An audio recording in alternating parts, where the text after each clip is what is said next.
Hai teman-teman, selamat datang kembali di channel kami yang selalu menyajikan informasi terkini dengan sudut pandang yang menarik dan mendalam. Kali ini kita akan membahas sebuah berita global yang lagi ramai banget diperbincangkan.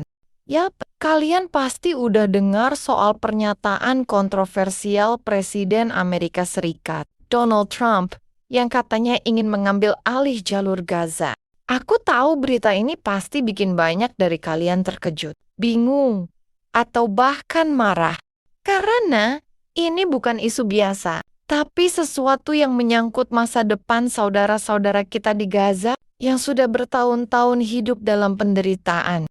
Sebelum kita mulai, jangan lupa buat support channel ini dengan cara menekan tombol like, komen, dan yang paling penting, subscribe, serta aktifkan lonceng notifikasinya, biar kalian gak ketinggalan konten terbaru dari kami. Oke, langsung aja kita bahas detailnya.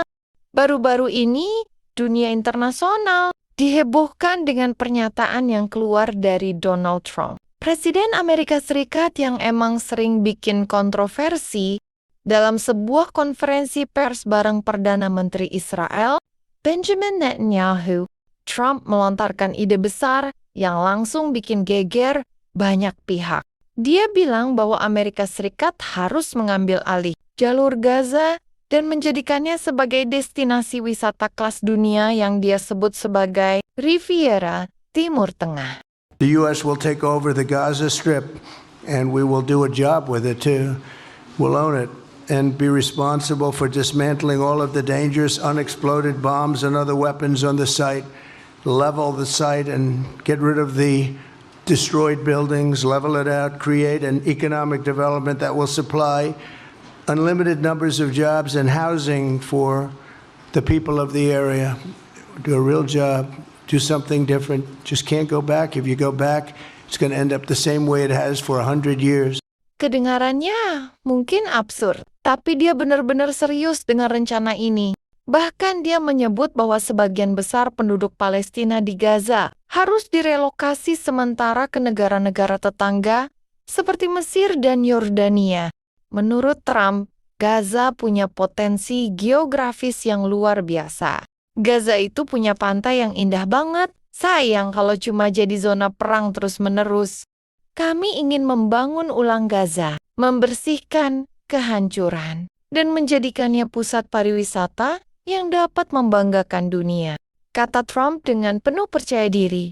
Dia bilang, dengan adanya investasi besar-besaran, Gaza bisa jadi surga wisata baru di Timur Tengah. Tapi masalahnya, buat mewujudkan itu, dia merasa penduduk Gaza harus dipindahkan sementara. Rencana ini langsung memicu reaksi keras dari berbagai pihak, baik dari dunia internasional maupun masyarakat Palestina sendiri. Negara-negara Arab langsung bereaksi keras. Mesir dan Yordania dengan tegas menolak rencana relokasi penduduk Palestina ke wilayah mereka. Mereka bilang, ini bukan solusi, malah cuma nambah masalah baru. Arab Saudi yang biasanya bersikap netral dalam isu-isu kayak gini, kali ini juga menunjukkan keraguannya. Mereka bilang bahwa rencana Trump gak masuk akal dan bakal memicu ketegangan baru di kawasan Timur Tengah. Organisasi internasional seperti PBB juga nggak tinggal diam.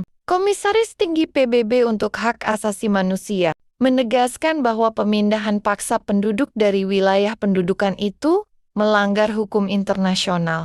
Dari pihak Palestina sendiri, reaksi penolakan datang dengan sangat tegas. Kelompok-kelompok seperti Hamas dan Jihad Islam menyebut rencana ini sebagai bentuk pembersihan etnis.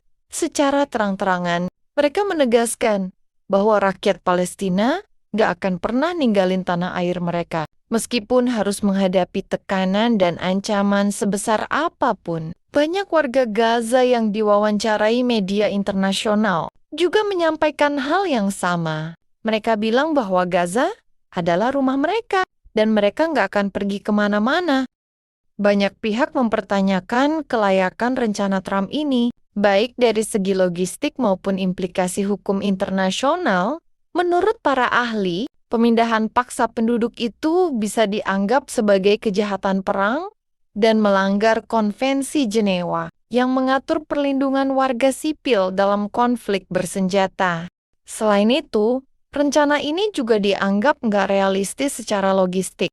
Bayangin aja, gimana caranya memindahkan 2 juta orang dari Gaza ke negara lain? Dan siapa yang bakal nanggung semua biaya dan konsekuensinya? Beberapa pejabat tinggi Amerika Serikat mencoba meredakan kontroversi ini dengan menyatakan bahwa rencana tersebut hanya bersifat sementara dan masih dalam tahap pembahasan. Tapi tetap aja, detail mengenai bagaimana rencana ini bakal dijalankan tetap nggak jelas. Dan banyak pihak yang nggak yakin bahwa rencana ini bakal berjalan lancar tanpa menimbulkan masalah baru. Gimana menurut kalian? Apakah rencana ini masuk akal?